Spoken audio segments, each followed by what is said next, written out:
Hello,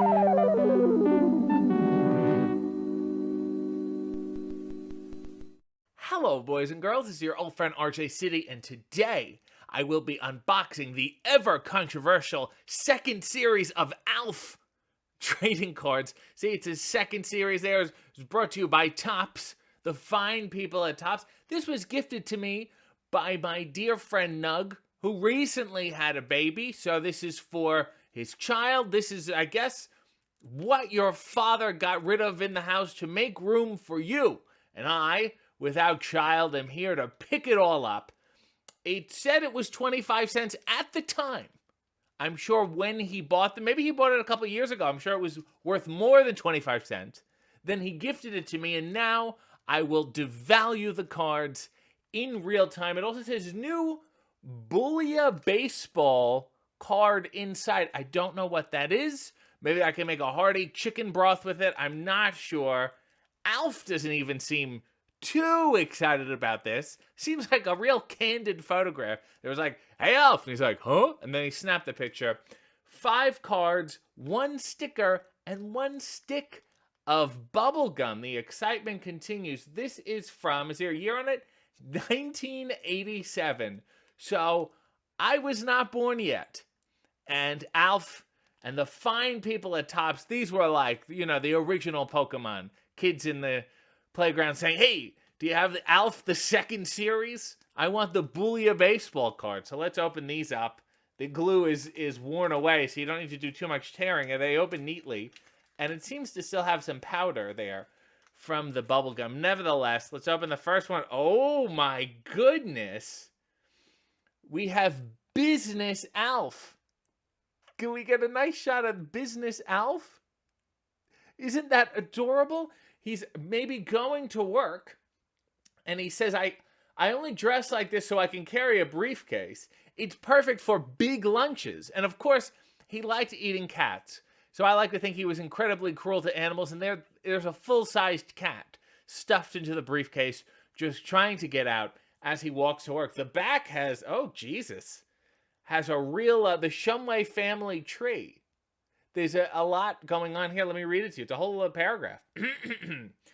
Emil Shumway was also involved in racing. He headed the famous Gorgonzola pit crew for 17 years. 8 years ago, Emil was hospitalized for 3 days after he accidentally spot welded his shorts to an intake manifold, which is a common, like in sitcoms and in sketch comedy, they will use that phrase when talking about cars because it's a fun, nobody quite knows what it is word. He was never the same after that. Melmac fact. On Melmac, of course, else. Strained beets aren't allowed to drive to Crazy Planet. We'll never get to see anyway. There's Business ALF, who also seems to be posing for a headshot. Like knowingly, a backdrop. These are promotional photos for Business ALF. And of course, sometimes ALF was a puppet. Like when he was sitting on the couch. There would be someone in the couch. Other times, there would be a smaller person inside an ALF suit for the more complex movements. So it's always fun to guess.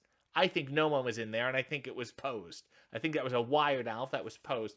Here's another one, same backdrop, and they've stripped him of his clothes completely in the buff. And it says, vote for me. I'm for a cat in every pot and 2 aliens in every garage. He was a riot. However, you know, I don't think this is a politically dressed. I don't think the caption and the picture are too well related. Maybe if he was behind a podium and had one of those straw hats on with the red, white, and blue, or maybe a vote for ALF button. Let's read the back here. More Shumway family tree. Wallace Shumway held the record for the longest hospital stay. 187 years. For a broken eyebrow. Very funny, very wacky. Unfortunately, 2 days after finally getting out, Wallace came down with a strange illness that made him faint at the sight of hairstylists. This just sounds like Mad Libs. Melmac fact. Melmacian cottage cheese can double as headphones. Well, isn't that a riot? Can you imagine such a thing? Putting cottage cheese on to listen to your favorite music and then eating it? What a strange place. All right. Next one. Here now we're getting into the good stuff. Some quality humans. There we go. And you see the father there, who was also in Norm. I think his name is Max. I forgot his. I feel horrible now. I've not done my research. Karate, he's saying. Oh, they're breaking boards. That infamous ALF scene where he's breaking boards is very controversial. The father here is saying karate is all mind over matter. And then Alf's like, sure, if you don't mind the pain, it won't matter. Always sarcastic. The classic Alf karate wit. We loved him. Even though, in the grander scheme of things, he always seemed like one of the most average Muppets ever. Was not that extraordinary in terms of range, but we loved him. Alf's half-sister, Diane, was a famous singer. In 1944, I guess during the war, she hit the charts with her top 10 smash, I Remember the Day Old Grandma Tied Her Shorts in a Knot. It was off of her debut album, Love Me or I'll Spit on Your Lawn. These Alfs are crazy. Melmacians, every time I say it, I can't put it out. Melmacians don't wear felt on most holidays. Aren't they surreal? Aren't they just so random? Okay, what else is here? Will this be the infamous Booyah baseball card? Let's see. No, it's not. Just another picture of Alf, and he's making tea. Alf is making tea. Do you see in the corner here? So definitely there's someone in the suit. I don't think a puppeteer could do the dunking of the tea bag. Let's see what it says. Who says you're not supposed to eat the bag after you dunk it? That guy is just a garbage disposal. Bah, bah, bah, bah, bah. He will eat anything, and it's a riot. You know, one time they were gonna, I can't remember, he was gonna wash his car, and then all these hijinks happened. You really had to be there and see the episode. Let's read it back. Edith J. Shumway, the tallest Melmacian, I'm getting better, in history, was best known for the way she could prune trees with her teeth without the use of a ladder. She was so tall. How tall was she? She was so tall that in 1857, mountain climber Horton Zeke tried unsuccessfully to scale her. Of course, the name of the episode was Horton Here's a Zeke. Melmac fact, Melmac's national pastime is mining for yogurt. So the cottage cheese as headphones, and then the yogurt they would mine for dairy-centric nation. You know, that's the main export and the main import. They import it to themselves. Let's next one. Oh, we have a big, this is a party card. Here we have Alf playing football, but it is a sticker. If you want it maybe on your binders in the 3rd grade, Alf playing all kinds of sports.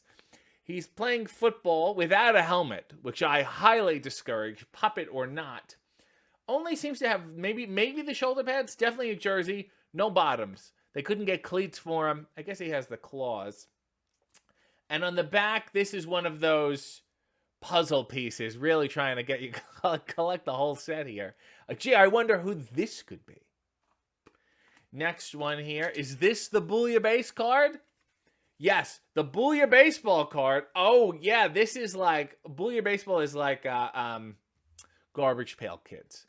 They did the little drawings here. They tried to get people excited about these fake. There was a real big late 80s, early 90s. There was like those Mutant League sports games. Everyone really wanted to mess with the formula of traditional sports. Melmac Orbiters was the name of the team. This is Spilvy the Rock Gilk. Move over, Dwayne. Spilvy the Rock Gilk is here. And he played the position of Scutminder. They're just now making up words, let alone sentences. The Melmac Orbiters. There's the logo in the corner. I'd like a jersey of that. Let's look at the stats on the back here. The Melmac Orbiters, Scutminder.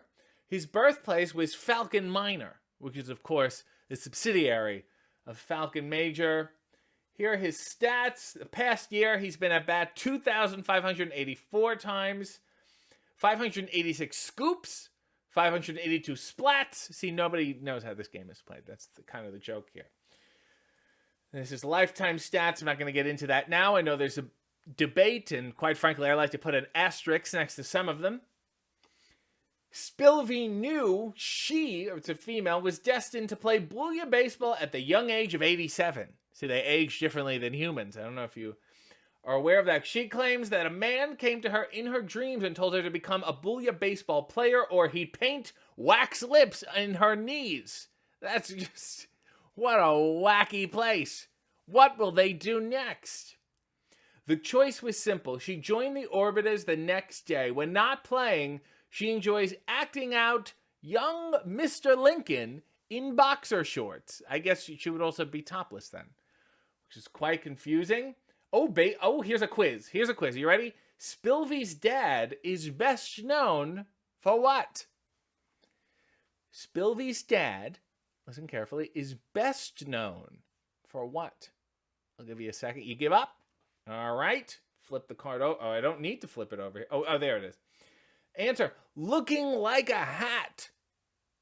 Spilvey's dad is best known for looking like a hat. Boy, I see why they advertise these on the packaging. Booyah baseball it is. And finally, here is the, well, it's all shattered. I don't know if you can, the bubblegum here, which is older than me. And maybe this will be the fountain of youth that I've been looking for.